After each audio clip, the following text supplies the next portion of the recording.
ಇವತ್ತಿನ ದಿನ ಧರ್ಮಸ್ಥಳ ಸತ್ಯಯಾತ್ರೆ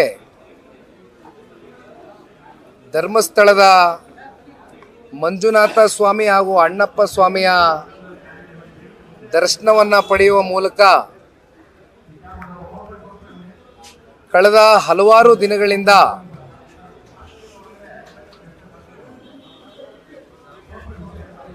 ಏನೊಂದಷ್ಟು ಧರ್ಮಸ್ಥಳದ ವಿಚಾರವಾಗಿ ಅಪಪ್ರಚಾರಗಳು, ಜೊತೆಯಲ್ಲಿ ಧರ್ಮಸ್ಥಳದ ಆವರಣದಲ್ಲಿ ಒಂದಷ್ಟು ಸುತ್ತಮುತ್ತ ಕೆಲವೊಂದಷ್ಟು ಅನುಮಾನಗಳಿಗೆ ಎಡೆ ಮಾಡಿಕೊಡ್ತಕ್ಕಂಥದ್ದಕ್ಕೆ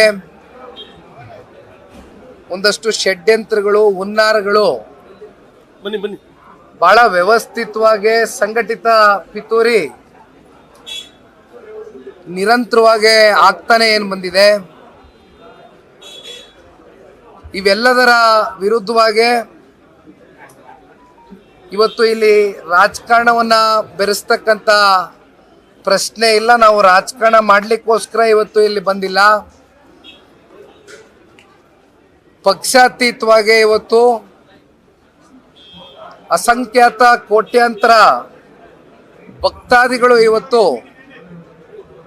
ಕರ್ನಾಟಕ ರಾಜ್ಯದಲ್ಲಷ್ಟೇ ಅಲ್ಲ, ಇವತ್ತು ದೇಶವ್ಯಾಪ್ತಿ ಹಲವಾರು ರಾಜ್ಯಗಳಿಂದ ಆರಾಧ್ಯ ದೇವ ಮಂಜುನಾಥ ಸ್ವಾಮಿಯನ್ನ ಪ್ರಾರ್ಥನೆ ಮಾಡ್ತಕ್ಕಂಥದ್ದಕ್ಕೆ ಎಲ್ಲ ಕಡೆಯಿಂದನೂ ಬರ್ತಕ್ಕಂಥದ್ದನ್ನ ನಾವೇನು ಕಾಣ್ತೇವೆ. ಜೊತೆಯಲ್ಲಿ ನಾನು ಕೂಡ ವೈಯಕ್ತಿಕವಾಗಿ ಬಾಲ್ಯದಿಂದನೂ ಮಂಜುನಾಥ ಸ್ವಾಮಿಯ ಪರಮ ಭಕ್ತ. ಪ್ರತಿ ವರ್ಷ ಚಾಚು ತಪ್ಪದಿರ ಧರ್ಮಸ್ಥಳಕ್ಕೆ ಬಂದು ಮಂಜುನಾಥ ಸ್ವಾಮಿ, ಅಣ್ಣಪ್ಪ ಸ್ವಾಮಿಯ ದರ್ಶನವನ್ನು ಪಡೆದು ಒಂದು ಆಶೀರ್ವಾದವನ್ನು ಪಡೆದುಕೊಂಡು ಹೋಗ್ತಕ್ಕಂಥ ಒಂದು ಸಂಸ್ಕೃತಿ ನಮ್ಮ ಎಲ್ಲರಲ್ಲೂ ಕೂಡ ಇದೆ. ಆದರೆ ಕಳೆದ ಹಲವಾರು ದಿನಗಳಿಂದ ಒಂದು ವ್ಯವಸ್ಥಿತವಾದಂಥ ಒಂದು ಸಂಚು, ಒಂದು ಷಡ್ಯಂತ್ರ ಅಂತಕ್ಕಂಥ ಪದ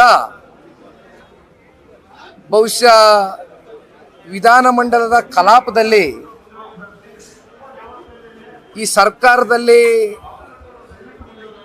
ಒಂದು ದೊಡ್ಡ ಸ್ಥಾನದಲ್ಲಿ ಇರ್ತಕ್ಕಂಥ ಜನಪ್ರತಿನಿಧಿಗಳು ಮಾತನಾಡಿರ್ತಕ್ಕಂಥದ್ದು ಕೂಡ ನಾವು ನೋಡಿದ್ದೇವೆ. ಬಹುಶಃ ಬಹಳಷ್ಟು ಚರ್ಚೆಗಳು ಇದ್ರ ಬಗ್ಗೆ, ಒಂದು ರೀತಿ ಅನುಮಾನಗಳು ವ್ಯಕ್ತ ಆಗ್ತಾ ಇರ್ತಕ್ಕಂಥದ್ದು, ಶಂಕೆಗಳು ಇವೆಲ್ಲವೂ ಕೂಡ ನಮ್ಮ ಕಣ್ಮುಂದೆ ಏನು ವ್ಯಕ್ತ ಆಗಿದೆ. ಇದರಲ್ಲಿ ಎಳ್ಳಷ್ಟು ಕೂಡ ಇಲ್ಲಿಯವರೆಗೂ ಸತ್ಯಾಸತ್ಯತೆ ಹೊರಗಡೆ ಬಂದಿಲ್ಲ.